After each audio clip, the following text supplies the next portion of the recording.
Hi, I'm Caitlin Keenahan. Welcome to the Open Minds, Open Spaces Town Hall in celebration of Lights On Afterschool. And a special welcome to after-school program leaders, young people, and champions from 10 states gathered here live to honor the incredible work being done in after school. And I'm Ivory Ward. After-school programs have truly meant the moment in this challenging year during this pandemic. After schools have exceeded expectations, stepping up to meet the needs of children, youth, and families. After-school programs have cared for children of essential workers. They have offered in-person and virtual program and activities. They have provided meals and emotional support. After-school is truly making a difference in communities across these states. The after-school networks in your states have joined together to support you in helping young people thrive. We're students at the Walter Cronkite School of Journalism and Mass Communications at Arizona State University. After-school programs have been an essential part of our learning and have shaped who we are today. For me specifically, it allowed me to develop strong social skills and gave me a place where I felt like I truly belong. I was a part of many after-school programs such as basketball, volleyball, and track. These programs taught me to know what hard work really means. I don't believe that I could learn anything or any of those skills anywhere else. In fact, all three programs sparked my interest and love to being a journalist today. Although I didn't completely stick to my plan of being a sports journalist or a D1 athlete, it opened my eyes to so much more journalism has to offer, which is why I'm here today. I completely agree. I cannot express how much adoration I have for my high school's after-school programs. At that point in my life, those programs were my entire world. I was a member of GTV, our television program, and the student newspaper. I started with GTV as an editor, then grew into a reporter, and eventually an anchor. The program had around 30 students, and I was blessed to be voted the president for my senior year. The after-school activities are what pointed me toward my major in journalism. Caitlin and I are so honored to be a part of the celebration. Here's what's going to happen. We'll be talking to youth and after-school program leaders about what's working and why they care about after school. And we're going to hear from some special champions from each of the 10 states, celebrating how after-school programs help support learning, social and emotional development, and building workforce skills. After the program, you are invited to join a state rally with champions and after-school leaders from your state. Links to the individual state rallies can be seen at the address on your screen. And now, get ready to celebrate the power of after school. There are some pretty important people who know and champion the power of after school. We're grateful for their leadership, their support, and their willingness to speak up for children when it matters most. Let's watch a few messages from these incredible after-school champions now. Hi, my name is Selena Torres, and I proudly represent Assembly District 3 here in Las Vegas, Nevada. Hi, my name is Cherie Wood, Mayor of South Salt Lake, Utah. In a former life, I was a music teacher and in a public school and a school board member. And I really realized that these programs are really critically important to kids and to their communities. When I was younger, my parents instilled in me the value of hard work and community service. I was constantly involved in after-school programs. I think the first after-school program that I was involved in was Speech and Debate, and that was a program that transformed my life. Speech and Debate took a shy 7th grader or 8th grader, and it transformed me into somebody that was assertive and passionate and knew what she wanted to see within her community. We did not have after-school programs when I was growing up in South Salt Lake. As my older sons were growing up and going to school, I saw the struggles that they had. I saw the struggles that their school, their teachers were having, and had the opportunity to think of municipal government differently. I did realize that it was my role to implement something that would help these families. I think now more than ever we need to support after-school programs because it provides a safe place for kids to go after school. Research shows that parents with after-school support are more productive at work, they miss fewer days, and children who attend after-school programs do better in class, and they're more likely to graduate from high school. After-school programs are vital to the success of students throughout our nation. The reason that I think after-school programs are so important. It's just because it allows for you to have the opportunity to try new things, find what you like, find what you don't like, and hopefully open doors and careers. I didn't know that I'd ever want to run for office, and I don't think as a young person that I imagined that I would desire to be a legislator. But through my involvement in speech and debate programs here locally in Las Vegas, Nevada, I knew that I wanted to continue to advocate and be a voice for my community, and I had that experience through speech and debate. There's a program called the 21st Century Initiative, which I support. It works with local communities, provides before school, after school, summer break programs for kids who attend in high poverty schools. It gives resources to families who cannot afford child care and gives them a place that's safe and educational to send their children to. It also offers kids the opportunity to participate in activities that may not be offered by the school, activities that are near and dear to my heart, art and music, and then also computer classes. But I would say probably just as important as that is you've got to have a facility that kids want to go to. Today we have 14 community centers.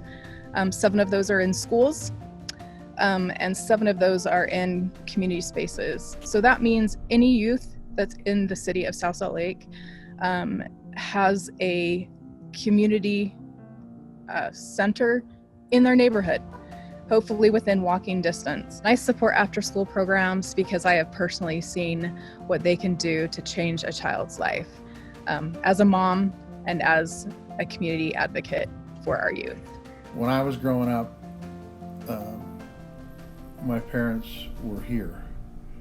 Now it is the exception, not the rule, that you have a parent home when the kid gets home. Why? Because both parents are usually working, trying to make ends meet.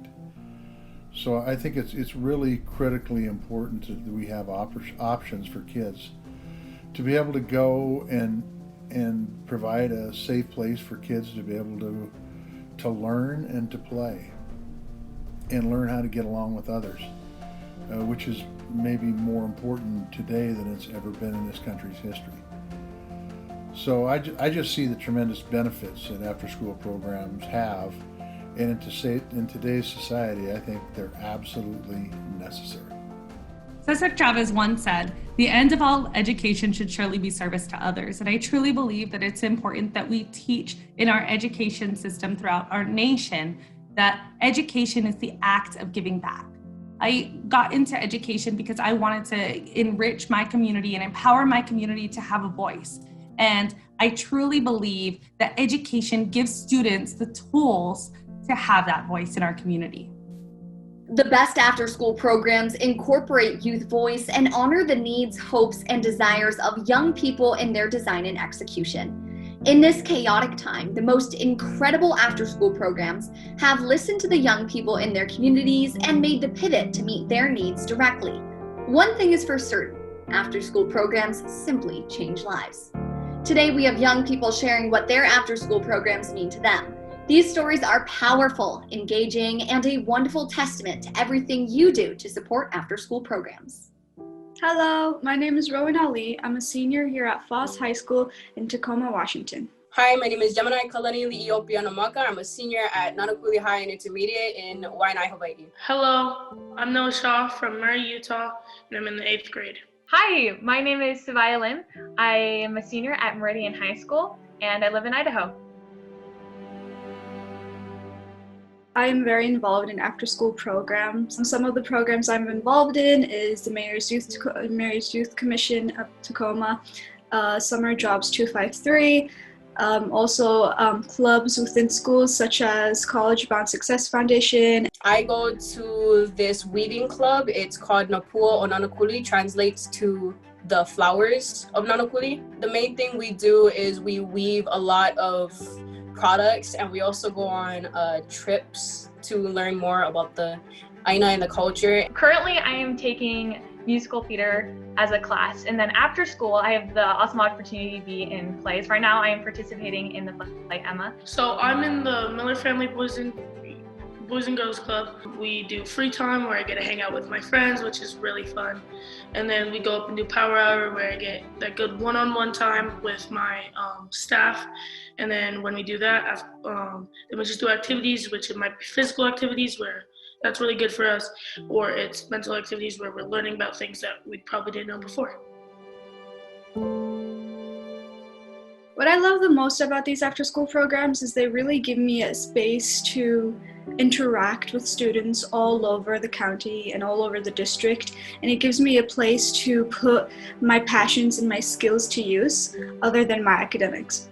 What made me excited and interested in weaving was mainly my culture. I wanted to learn more about the culture since weaving was also part of the culture. Weaving is my main interest in the group, but aside from weaving, it's definitely seeing my friends and especially my teachers. What I love most about theater is it gives me a purpose, and it's so fulfilling. I mean, you're working every day after school, 3 hours a day, memorizing lines, and it's just a lot of work, but being able to stand on stage and sing your heart out and share this experience with the audience and your cast, and just knowing that all of your hard work is worth it.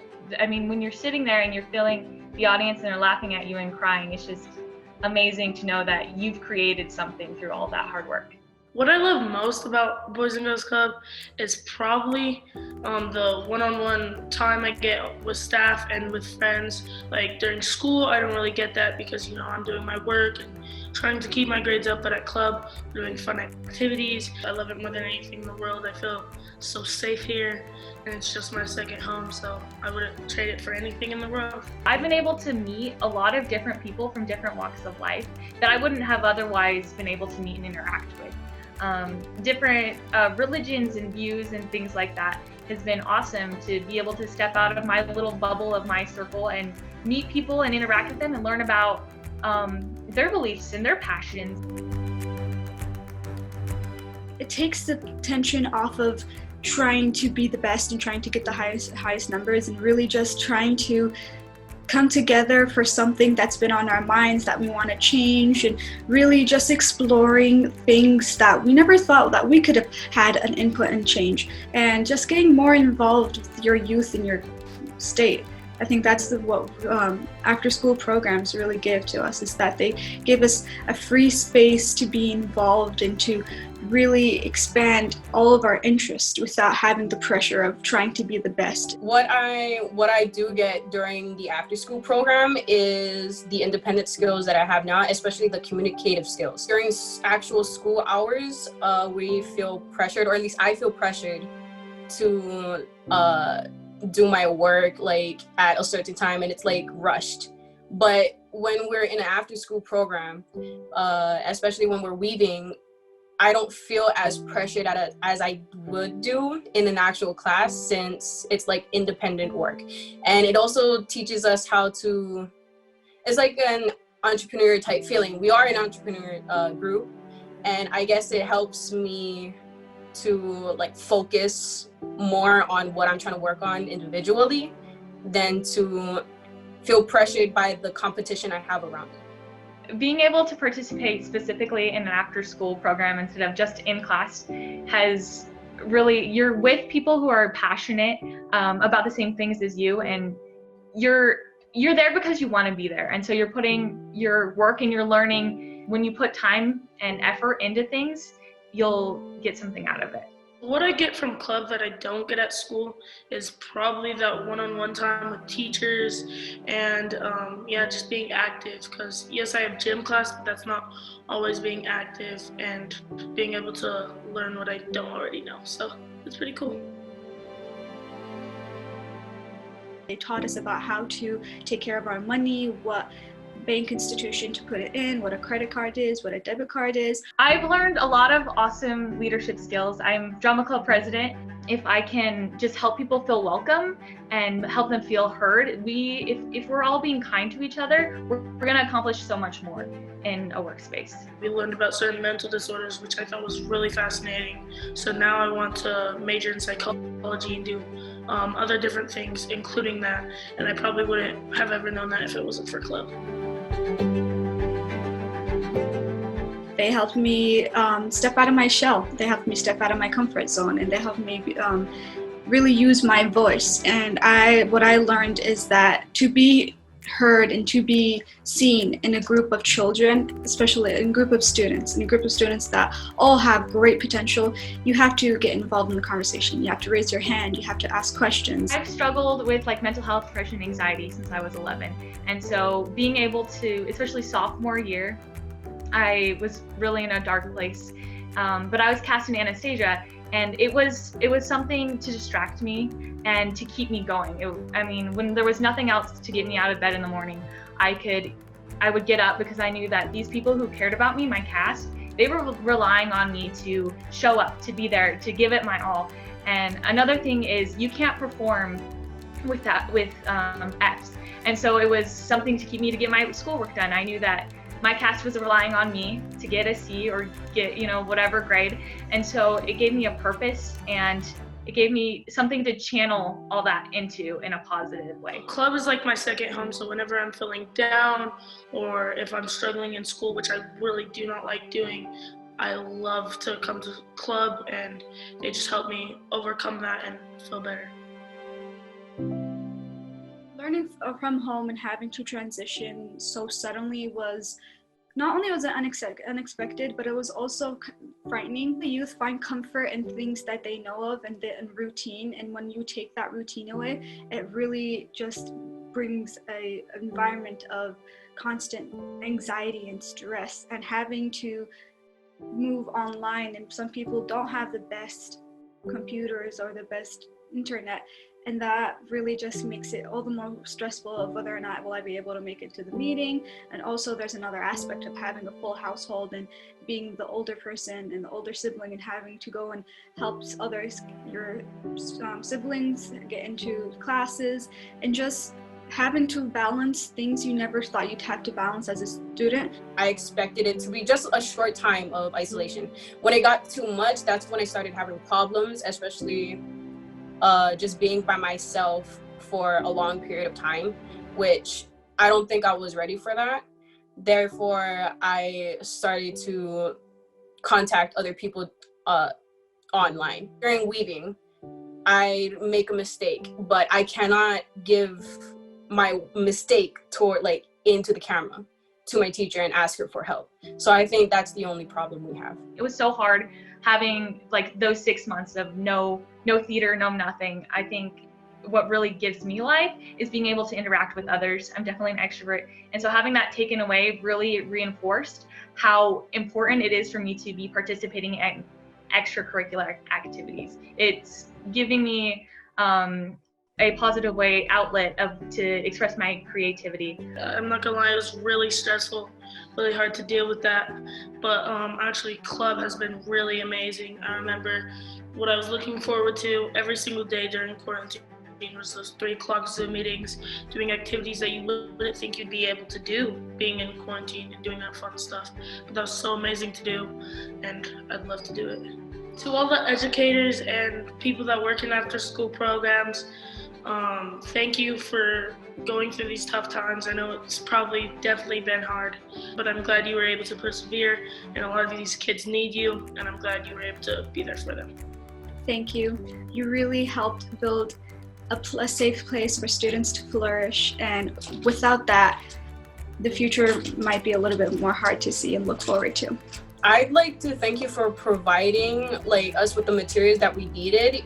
And I also wanted to thank you for giving me the opportunity to learn more about my culture. A huge thank you to all the teachers, especially those who do extracurriculars. I know that these teachers, they're doing it for the kids. They're not getting that much out of it. Their salary isn't that high. They're really doing it because they love the kids.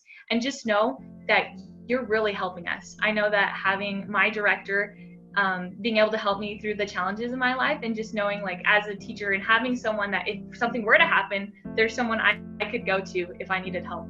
And that just knowing that there's somebody who cares about us and who sees that we have talent and potential.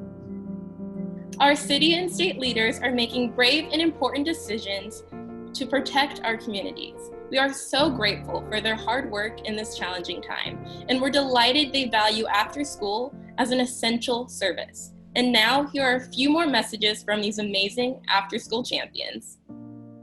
My name is Dr. Sonia Galavis. I'm a 5th grade teacher and STEM coordinator at Garfield Elementary in Boise, Idaho. Throughout COVID-19, after-school programs and employees have stepped up in various ways to provide support to school communities. From helping with on-site support services to working extended summer hours, I'm grateful for all the ways that our after-school professionals have offered their support and expertise to students and families throughout the COVID-19 crisis. Each and every one of us knows the vital role that after-school programs play for kids and families, especially over the last challenging 7 months. Whether providing access to meals, on-site emergency childcare, enriching summer camps, or ongoing connection through virtual platforms, after-school and summer professionals have shown their dedication in meeting the needs of students and their families. You provide high-quality before and after school programming, which creates a safe space for students to learn and grow, and an area where they can receive social emotional supports, mentorship, and specific programming for various interests. I can't emphasize enough how important after-school programs are. It allows us to elaborate upon a spark that a child may have, either in the STEM field or in the arts or in athletics. It gives us the room and the freedom to do things a little bit differently than we might do during the school day.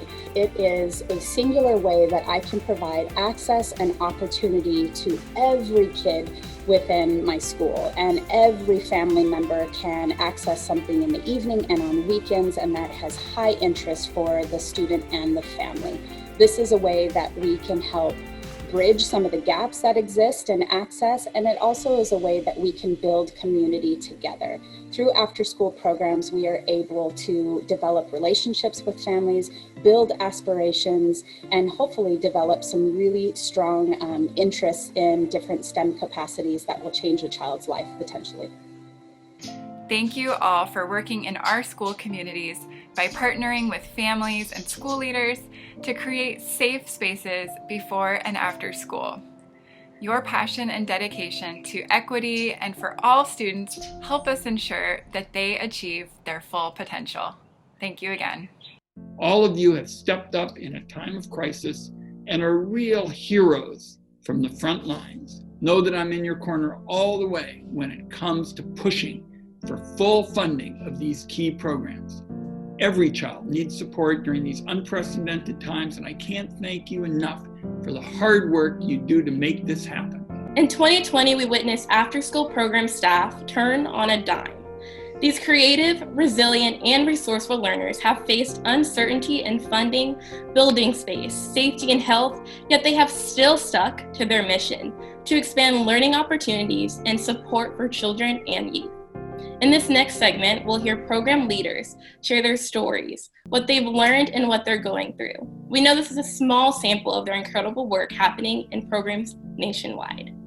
And I am pleased to welcome our panelist of 2020.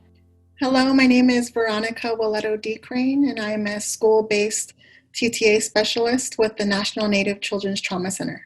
Good afternoon, my name is Chris Ewald. I'm a SEL specialist in Washoe County School District, Reno, Nevada. Hello, I'm Flo Trujillo. I'm New Mexico After School Ambassador Emeritus and recently retired from the Youth Services Coordinator position at the Farmington Public Library. My name is Melissa Kowalski, and I'm the Chief Program Officer for ICANN Positive Programs for Youth in Chandler, Arizona. My name is Marcus. I am from the Boys and Girls Club of the Umpqua Valley, and that's in Roseburg, Oregon, and I serve as the Education Director here. I'm going to start with the first question, and I'm going to direct this straight to Veronica. Let's start with the good news. What has inspired you this year as your program has pivoted in how it operates?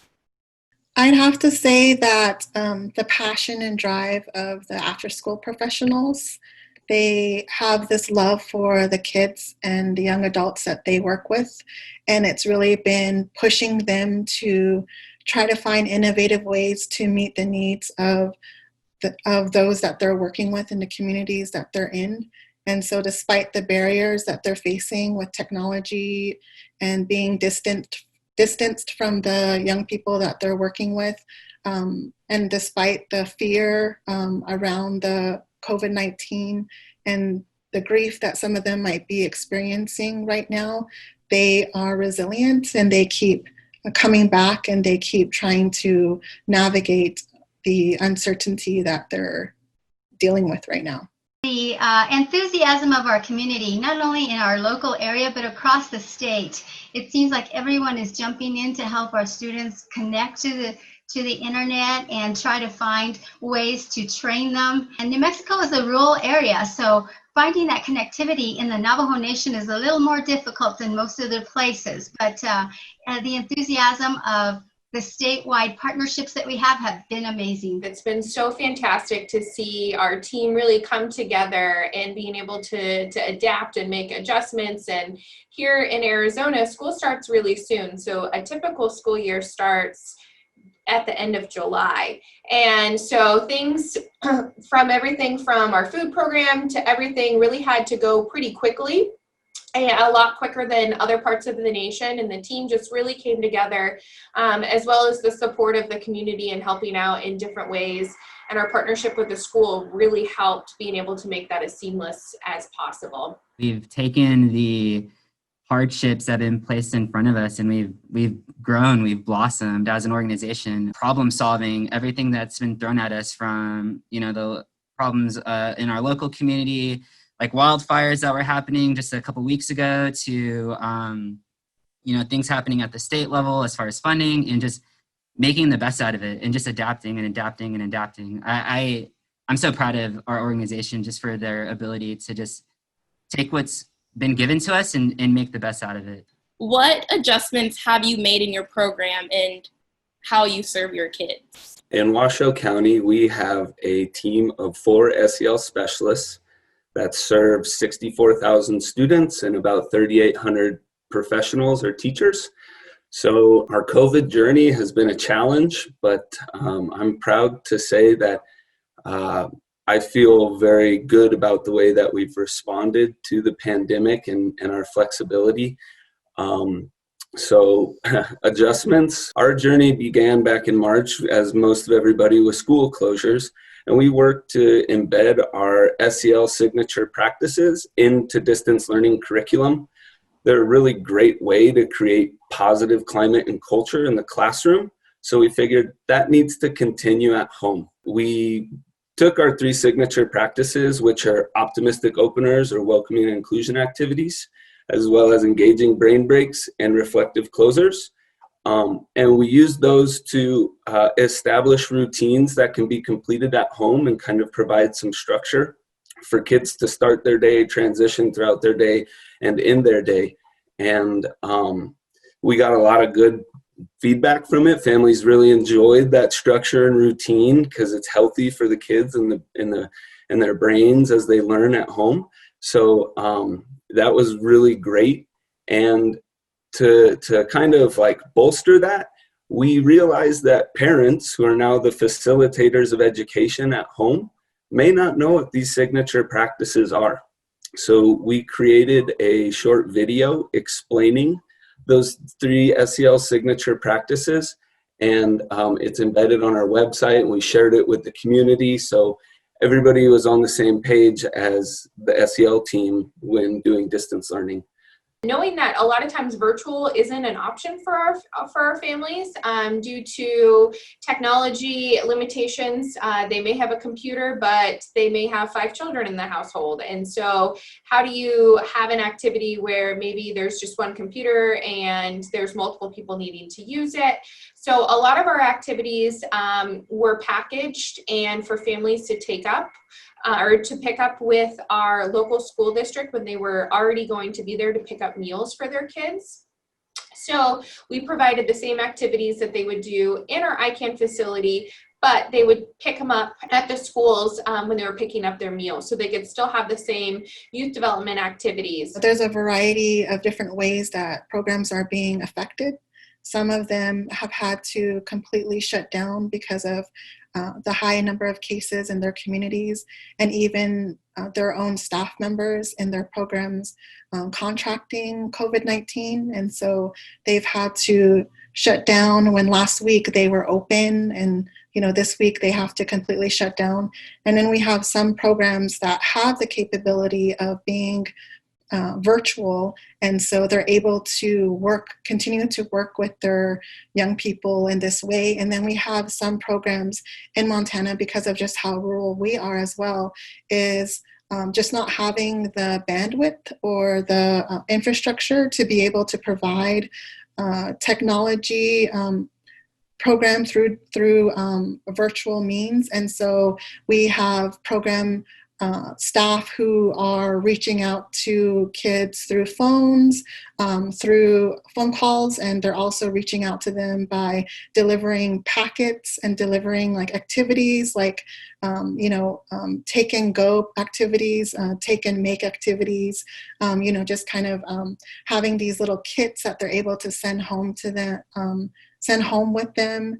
And so we've really seen just program people trying to make the best out of the situation that they have, and not knowing whether or not their situation is going to change, whether or not they're going to have to no longer be in person. And so that's something that they're struggling with, and they're just adapting to what it is that they're experiencing from week to week. What new partners have you engaged with during this time? One of the new partners that I really think is important to mention is the food hubs. Many of our food hubs help us distribute the take and go STEAM activities that are available from statewide partners.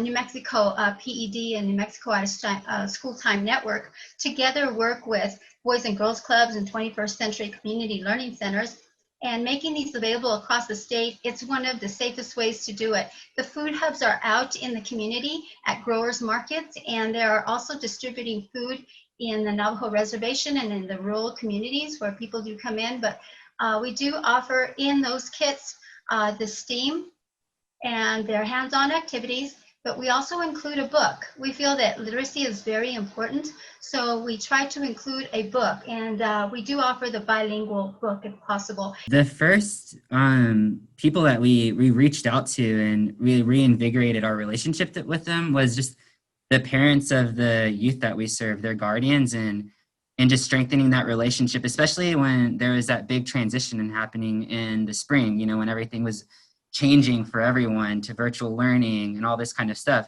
And so reaching out to families and just making sure they were good, that they had the resources that they needed. After school organizations, nonprofit organizations can just do everything. I'm so proud that I get to be with you guys on this panel, but to hear everything that everyone's organizations and how they just reach out and just are a safety net for the community. What do you think the future of your after-school programs are going to look like? I think that one thing that we found during the summertime, especially with smaller ratios, was the benefit of smaller ratios. That is something that we want to continue to strive for. SEL wasn't big before the pandemic started, but once summer hit and we had kids in the building again, that became a cornerstone of our programming, was checking in with kids and just asking them, how are you doing? What are you feeling? Staff members weren't asking those questions before, and now we're asking them, and we're getting the kids to say, I'm mad right now, or I'm sad, I'm disappointed, and being okay with that and sitting with that. Even if you're angry, it's cool. It's okay to be angry. It's okay to be upset. I like the empowerment of our youth, because the virtual world was an opportunity of how the communities are engaging with youth, especially in the platform and in many of the platforms that were mostly made for adults. I really like the virtual learning as an opportunity for kids to learn speaking and public speaking, and also presentation skills that they may be able to use with STEAM or STEM in their science fair projects, and engaged in one-on-one with young adult mentors also. I think I'm just proud of the way that after-school programs have responded to student needs and how they've prioritized the basic needs of students. So what I've seen in Montana, for example, the Northern Cheyenne Boys and Girls Club in Lame Deer, Montana, partnered with their Northern Cheyenne Nation to be that food hub. So they just really rose to meet these basic needs that families have, prioritizing that before some of the academic needs that our kids may be struggling with right now. And so I'm just really proud that our after-school programs, because of the relationships they previously had to families and the connections they previously had in the community, their presence and their engagement in the community, they just naturally became that hub in their communities. I want to thank everyone for being here. Veronica, Chris, Flo, Melissa, and Marcus, you guys are simply amazing and are doing amazing things for the community. Your passion is evident and inspiring. Thank you for sharing your guys' stories. After-school programs are essential for youth and families for many reasons. Preserving culture, providing a safe environment, and building skills and preparing young people for the future. Let's hear now from one last set of incredible state after-school champions. Aloha, my name is Michelle Kidani. I'm the state senator from my district of Nililani. I'm also the vice president of the Hawaii State Senate, and I chair the education committee. Hi, my name is Claire Wilson, and I'm a senator in the state of Washington for the 30th Legislative District, and that sits outside the city of Seattle. Hello, I'm Lieutenant Governor Howie Morales, Lieutenant Governor of the state of New Mexico, and I'm so proud to be here with each one of you. Greetings, I'm Senator Cathy Giessel. I am a senator in Alaska, and I'm currently the Senate President in Alaska. All of my children and all of my grandchildren, do some kind of after-school program. And I myself did it way back 50-something years ago. And during this pandemic, I'm Zooming with friends from after-school programs way back then. All of us have a need to be close to each other. I'm so grateful for the opportunities that after-school programs have offered to me. Growing up in a small rural community in New Mexico, I didn't have many resources. My father was a miner. He didn't graduate from high school, so there was some extra challenges that were there in attaining employment. But he was very involved in activities and programming. My mother was an educational assistant, and so when you look to see what was available for us at a young age, it really was activities and after-school programs that helped drive the academic interest that once came throughout the schooling system. I have 3 older sisters and a younger brother. All of us were involved in clubs or activities. I was a Girl Scout from the time I was in 2nd grade. But I also had the opportunity to go to camp every year. And I know in my family it was a really expensive thing to do. But it was the one thing that my mom and dad did for every single one of us, because they knew how important being out on our own and learning about leadership and about independence and how important that was in growing up. The after-school programs offer so much opportunity to learn, because we have to recognize that learning comes in all forms, in all places, not just the 4 walls of a classroom. And so as an educator myself and advocating for education legislation, I've always felt that we've focused too much on student achievement or student proficiency scores, when all along we should be focusing on student engagement.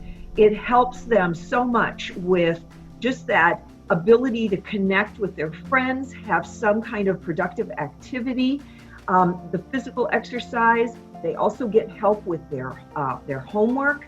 So it's just a huge impact, very, very positive for those kids. After-school programs, you cannot live in this world without them. They are a critical piece to this puzzle, and they always have been. As we think about children and we think about families and we think about communities, and schools have been the place where children have been cared for. But when we look at family structure and we look at working families, school time is not enough, and children need to have care that's safe before school. They need to have care that's safe after school. They need to have opportunity. They need to have a place for their voice. They need a place to find friends and to be part of a community to live and to grow. There's a saying, no man is an island. And I think children, as they're growing, they have to feel the need. I mean, they need the camaraderie, but they need to feel loved. And you can learn more when you feel comfortable and safe. And if they don't have the tools that they need to make great decisions and to build the camaraderie and their group of friends that surround them. We leave them to other destinies. In 2014, Alaska commercialized, made available publicly marijuana. It was done through a citizens initiative. We, of course, placed a tax on this product. My concern was that marijuana would become more available to our young people, and we know the negative effects of marijuana on young people, on their brains, on the development, and that impact is lifelong. And so the focus I had was to take some of this tax money and put it into after-school programs where they would be exposed to positive role models. So as a consequence, actually over $6 million a year is designated for after-school programs in Alaska. To me, it's extremely personal knowing the impact that this can have. If we have more opportunities for well-rounded students, that is the goal of education, is to learn how to learn. What we can do to provide these well-rounded opportunities is so critical. That's what's made our country so great, is all the opportunities that were given to students, whether it was in auto mechanics, whether it was in the trade fields, or if it was in the math and the sciences. That's what made us great, and we have to continue to remember that it's a well-balanced approach. In addition, I spent over a decade in healthcare as well. I was a hospital administrator, and the best results that we saw for healing in healthcare was mentally, physically, spiritually, emotionally, and socially. Same goes for learning, same goes for the human potential. Capitalize on all those well-balanced approaches, and you capitalize on the potential of human beings. I don't care who we are, where we come from, our kids are our most important treasure, and they're not a possession, they're a treasure. And if we were actually a country that cared about kids and families, and we understood the issues of disproportionality and the issues of privilege and institutional racism and bias, then we would understand how important it is that all people start with the same access, the same opportunity, and the same voice. And until that happens, it's our job to continue to support and make sure that we are providing those pathways and those doorways. I continue to ask, especially during COVID-19, where are the children? And if they're not in classrooms, where are they? And if they're at home, are they safe? And if they're at home with families, are their families feeling like they're able to give them what they need and provide the resources and the support when they're under stress? And it's critically important now more than ever before that we answer that question, is where are the children? And it is our job to take care of them and to provide resources wherever they are. And we've always brought children into school, and now we have to bring school to children, and we have to think about that in a very, very different way than we've ever done before.